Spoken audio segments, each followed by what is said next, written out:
আসবে না আপনার কাছে কেমনে মনে হয়? আমরা তো বলছি না যে বিএনপি গুলো করছে এগুলো কি অনৈতিক? আপনার কোন দাবি অনৈতিক এর কথা বলা হয়নি। সাপোর্ট দেওয়া দরকার। আপনার এই দাবির আপনাদের কথা সাথে যারা অবিচার করছে, আপনাদের সাথে যারা অবিচার করছে তাদের বিচার আমি আপনাকে একটা কথা বলি, নির্বাচনের দিকে যান। তাহলে তো মার থেকে মাসির দরদ বেশি। না না সেটাই তো দেখতেছি, মাসির দরদ বেশি হয়ে যায়। শুনেন আমি আপনাকে একটা কথা বলি, মাসির দরদ বেশি হচ্ছে, একটা কথা বলি শুনেন, কেন যে মা বিএনপি এখন হইলে ক্ষমতায় আসবে 2 বছর পরে ক্ষমতায় আসবে না, আপনি কোথা থেকে জানলেন এই কথা?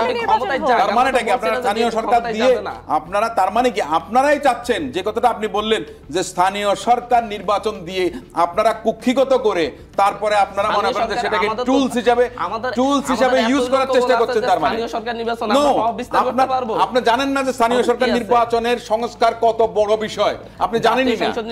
আমি বলেছি এমপিদের ক্ষমতা খর্ব করা হোক, স্থানীয় সরকার শক্তিশালী করা হোক, ওটা অনেক বড় সংস্কারের বিষয়।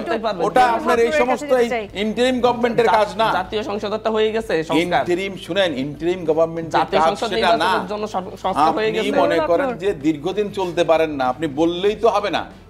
আপনি যে কথাটা বলছেন আপনার এই কথা তো মনে করেন চলতে চাচ্ছি না, দেখবে না। আমরা এই দাবিগুলো পূরণ চাচ্ছি। শেষ পর্যন্ত ক্ষমতায় আসলে কার আসবে সেটা কিন্তু জনগণের নির্ধারণ করতে হবে, সেটি যেই রাজনৈতিক দলই আসুক কিংবা নতুন ভাবে যারা যাওয়ারও তার আছে। ধরেন এই যে সরকারটা গঠিত হইল, এই সরকার আমি মনে করি জার্নালিস্টদের কমিউনিটিও এই সরকার এই হাসিনার পতনের শেষ দিকে অন্তত রাস্তায় নেমেছিল।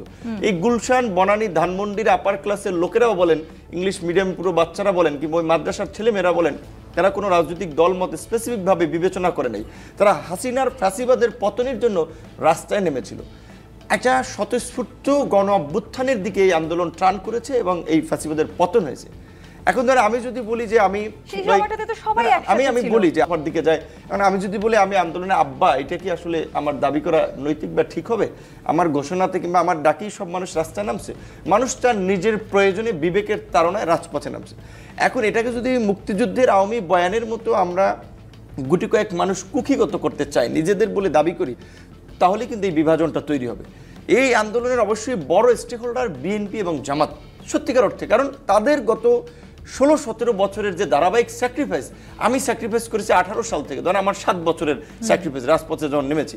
বৈষম্য বিরোধী আন্দোলনে যারা, তাদের কয়েকদিনের স্যাক্রিফাইস, এবং ছাত্রলীগের দৌড়ানি হামলা মামলা, আমি ডাকসুর বিপি হয়ে 26 বার আমরা একসাথেই রাজনীতি করেছি, হামলার শিকার হয়েছি, কিন্তু আমি বলছি যে 26 বার হামলার শিকার হয়েছি, তো তারপরে আমরা রাজপথ থেকে আমরা সরে যাইনি। তো এই অনেকগুলো মানুষের সামষ্টিক আন্দোলন সংগ্রামের ফল হচ্ছে এই গণ অভ্যুত্থান। এখন এই অভ্যুত্থানের পর প্রত্যাশাটা কি ছিল? একটা সার্বজনীন সরকার হবে, একটা জাতীয় সরকার হবে, একটা সিন্ডিকেটের সরকার হবে, চট্টগ্রাম সমিতি হয়েছে ইউনূস স্যারের ঘনিষ্ঠ লোকদেরকে নিয়ে, তার এনজিওতে কাজ করে এই আপা, তার আপা আমি বলি যে স্বাস্থ্য উপদেষ্টা হয়েছেন, কিংবা তার ভাতিজি নাকি লামিয়া ইউনূস, তিনি ওই এসডিজি বিষয়ক মুখ্য সমন্বয়ক হয়েছেন। একটা সিন্ডিকেটের সরকার হয়েছে, এখানে রাজনৈতিক দলকে এক্সক্লুড করার মধ্যে দিয়েই এই যে বলে যে অন্তর্বর্তী সরকার অন্তর মেরে দিয়েছে। কাজে এখন এই সরকার আমরা যতই আশা করি এটা একটা বন্ধা সরকারে পরিণত হয়েছে, এখন এর দ্বারা ফলাফল আশা করা মুশকিল। হান্নান মাসুদ যেটা বলেছে, হান্নান মাসুদ যেটা বলেছে 6 মাসে কেন এই ফ্যাসিবাদের দোসররা এখনো ইউপিতে বসে আছে, পৌরসভা থেকে সরানো হয়েছে, জেলা পরিষদ উপজেলা থেকে সরানো হয়েছে, কিন্তু তাদের মধ্যে গ্রেপ্তার করা হয় নাই। 6 মাসে কি আওয়ামী লীগের উল্লেখযোগ্য 600 নেতাকর্মী গ্রেপ্তার হয়েছে? তাদেরকে কিভাবে নিরাপদে বাইরে যেতে পালিয়ে দিচ্ছে? নিশ্চয়ই সরকার এবং তার অংশীজনরা, সাবির হোসেন চৌধুরীর গ্রেপ্তার হয়ে জামিন হয়েছে। আমি এটাই বলছি যে এই কাজগুলো সরকার এখন আর কার্যকর জনগণের আকাঙ্ক্ষায় কাজ করতে পারছে না। কাজে তাহলে রাজনৈতিক শক্তিগুলো অবশ্যই বলবে যে নির্বাচন দেন, আমরা ভালোভাবে চালাই। যে এখনো তোমাদের দেশে এই অবস্থা, আমার ওখানে ফরেন তোমাদের এখানে একটা ব্যবসায়িক মিটিং আসবে, ওদেরকে আমরা নিষেধ করে দিয়েছি, বিকজ এখানে ওরা সিকিউর মনে করতেছে না, জার্মানির একটা লোক। তো সেই ক্ষেত্রে এখন এই বিদেশিরা যদি বাংলাদেশ সম্পর্কে এখনো নেগেটিভ মেসেজ পায় যে এখন এখানে মব জাস্টিস আন্দোলন সংগ্রাম চলতেছে, তাহলে তো এখানে বিদেশিরা যাওয়ার জন্যই কিন্তু জাতীয় ঐক্যের সরকার হয় নাই। যখন আমরা হচ্ছে জাতীয় ঐক্যের সরকারের প্রস্তাবনা দিয়েছিলাম, জাতীয় সরকারের প্রস্তাবনা দিয়েছিলাম, তখন আমাদেরকে বলা হয়েছে যে হচ্ছে জাতীয় সরকার মানে জাতীয় সরকারের ব্যাপারে ওনারা একমত না। যেটা আমরা বুঝতে পেরেছি যে হচ্ছে মূলত হচ্ছে জাতীয় সরকার হলে নির্বাচন একটু দীর্ঘ হবে, দীর্ঘ সময় পর হবে এবং অনেকগুলো সংস্কার হবে, এটা ওনারা চান না বলেই এরকম হয়েছে, যেটা আমরা তখন বিশ্বাস করিনি, অনেকের কাছেই শুনেছি, অনেক বুদ্ধিজীবীরাই বলেছেন, কিন্তু পরবর্তীতে দেখছি বাস্তবতা তাই। কারণ হচ্ছে জাতীয় সরকার হলে এখন যেভাবে হচ্ছে চেপে ধরেছে, এই চেপে ধরাটা সম্ভব হতো না। ওনারা মূলত হচ্ছে দ্রুতই ক্ষমতায় যাওয়ার জন্য, যেখানে হচ্ছে দ্বিতীয় বৃহত্তম দল যেটা এখন বর্তমান বাংলাদেশের রাজনৈতিক দল হিসেবে আওয়ামী লীগকে আমরা বাদই দিচ্ছি বাংলাদেশের রাজনৈতিক ব্যবস্থা থেকে বলতে গেলে, বিএনপির পরে দ্বিতীয় বৃহত্তম যে দল, সেই দলও কিন্তু হচ্ছে এত দ্রুত নির্বাচন চাচ্ছে না। এরপরে আরও ছোট ছোট রাজনৈতিক দল যারা ওনাদের সাথে একই সাথে আন্দোলন করছে তারাও দ্রুত চাচ্ছে না, কিন্তু হচ্ছে বড় রাজনৈতিক দলটি ওনারা দ্রুতই নির্বাচন চাচ্ছেন, কিন্তু সেখানে কেয়ার করছে না যে হচ্ছে আওয়ামী লীগের বিচার হলো নাকি হলো না, আওয়ামী লীগের সাবেক এমপিরা, সাবেক উপজেলা চেয়ারম্যানরা তারা কি নির্বাচন করবে নাকি করবে না। মানে আমাদেরকে হয়তো দীর্ঘ একটি আন্দোলনের দিকে ঠেলে দেওয়া হচ্ছে। আমরা যে তরুণের যে অংশ, অন্তত মানে আমরা যে অংশটা আছি, এই অংশটা আমরা খুব সহজে এটা মেনে নিব না। আমরা প্রয়োজন রাজপথে আমাদেরকে হয়তো আরেকবার লড়াই করতে হবে, আরেকটা আন্দোলন করতে হবে। আমরা এই বিচার চাই এবং আওয়ামী লীগ নির্বাচন করবে। ঐক্যমত্যের সরকারের প্রশ্নে বেশ জোরালো আমরা বক্তব্য দিয়েছিলাম।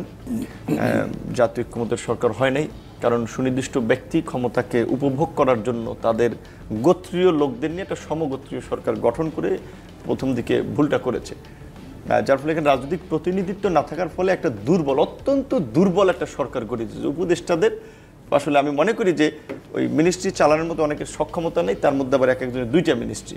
কৃষির মতো গুরুত্বপূর্ণ মিনিস্ট্রির কোনো মিনিস্টার নেই। আমরা এই মুহূর্তে আমাদের প্রতিবেশী ভারতের সাথে যে আমাদের টানপূরণ, আমাদের যে কৃষির পলিসি, আমাদের যে সিজনে কৃষকরা দাম পায় না, আলু মানুষ রাস্তায় ফেলাই দেয়, টমেটো রাস্তায় ফেলাই দেয়, এগুলো নিয়ে এই সরকারের চিন্তা ভাবনা নাই। এখানে 5 থেকে 5.5 কোটি নিম্ন আয়ের মানুষ, তাদের যে চালের দাম 2 টাকা কিছু মানে নিয়ে কথাবার্তা বলছেন, কিন্তু 6 মাসে এখন পর্যন্ত খুব বেশি দৃশ্যমান কোনো এই সংস্কারের ক্ষেত্রে অগ্রগতি দেখা যায়নি। বরঞ্চ 6 মাসের মাথায় গিয়ে আমরা সাম্প্রতিক যে কর্মকাণ্ডগুলো দেখলাম, তাতে এখন সামনে যারা গভর্নমেন্ট চালাবে বা সম্ভাব্য রাজনৈতিক দলগুলো, ব্যবসায়ী কমিউনিটি, সবার মধ্যে উদ্বেগ বাড়ছে যে এই অবস্থা চলতে থাকলে তো দেশে বিদেশি বিনিয়োগ, ব্যবসা বাণিজ্য থমকে দাঁড়াবে, অর্থনীতি পঙ্গু হয়ে যাবে। এটার একটা যেমন নির্বাচনের তারাটা রাজনৈতিক সিদ্ধান্তের বিষয় যে বৈষম্য বিরোধী ছাত্র আন্দোলনে, সেটা আপনার মনে করেন যে রাষ্ট্র কোন সিদ্ধান্ত নেবে এবং আইন বা বিচার কোন ধরনের সিদ্ধান্ততে যাবে সেটার উপরে নির্ভর করবে। সেটা আমি কিংবা আপনার সংগঠনভাবে বাংলাদেশ জাতীয়তাবাদী দলের নির্ধারণ করার বিষয় না। তাহলে তো দেখা গেছে যে আমিও দেখা গেছে যে আপনার ফেসিস্ট হয়ে যাব। আমার যে হিসেবটা, আওয়ামী লীগ যে অপরাধগুলো করেছে গত 15 বছর ধরে, আপনার মনে করেন যে তাতেই যদি বিচার হয়, তাহলে আওয়ামী লীগ তো মনে করেন যে আমরা যেটাকে বলি এর আগে মানবতা বিরোধী অপরাধ, তাই না? তো এই অপরাধ তো এদের সবচেয়ে বেশি। তো সেই অপরাধের মধ্যেই তো যদি বিচার হয়, তাহলে তো এমনিতেই তারা আপনার নিষিদ্ধ হতে পারে। যেটা আছে বা প্রচলিত আইনের মধ্যে যেটা আছে, আমাদের যে ট্রাইব্যুনাল আছে, সেখানে যদি আপনার সেটা ঠিক মতো করা হয়, সেটা হলো একটা বিষয়। আমি সেটার কথা আসলে যাব না। আমার কথা হচ্ছে যে রাজনৈতিক দলের সরকার বিচার বন্ধ করে দেবে, এই ধারণা কেন আসলো? আর যারা আপনার বৈষম্য বিরোধী ছাত্র আন্দোলনে যারা ছিলেন, নেতৃত্ব দিয়েছিলেন, তারাও রাজনৈতিক দল করবেন, তারা যে ক্ষমতায় আসবে না কিভাবে আমি বলবো? কারণ আমি একটা জিনিস বলি, তবে একটা কথা বলি, আপনার বিভাজনের রাজনীতি, আপনার আগে আওয়ামী লীগ দেশটাকে দুভাগে ভাগ করেছিল, মুক্তিযুদ্ধের পক্ষের শক্তির কথা বলেছে, বিপক্ষের কথা বলেছে।